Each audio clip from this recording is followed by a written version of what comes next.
বাক্সা আৰু বজালিৰ পৰা যিসকলে গৈছিলে তাৰ ভিতৰত কেইবাগৰাকীও ব্যক্তি আক্ৰান্ত হৈছিলে, বিশেষকৈ ডায়েৰিয়া হৈছিলে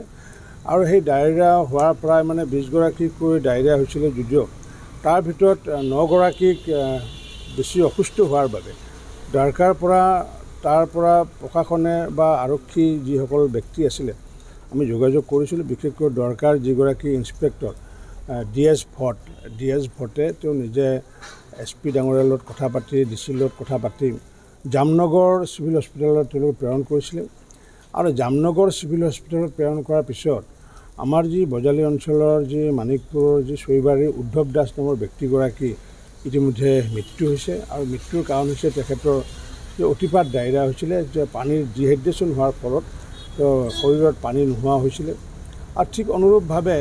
বাকীসকলৰো হৈছিলে যদিও এতিয়া যিগৰাকী হীৰেণ কলিতা নামৰ ব্যক্তি আছে তো চৰাইমাৰী অঞ্চলৰ বাক্সাৰ তেখেতৰ এতিয়া ডায়েলিচিছ কৰি আছে, তাত জামনগৰত ডায়েলিচিছ কৰি আছে কাৰণ কিডনীত অকণমান তেখেতৰ এফেক্ট হৈছে, পানী একেবাৰে শুকাই যোৱাৰ ফলস্বৰূপে। বাকী 2-3জনৰো ডায়েলিচিছ কৰিবলগীয়া হৈছে যদিও তেওঁলোকে শংকামুক্ত।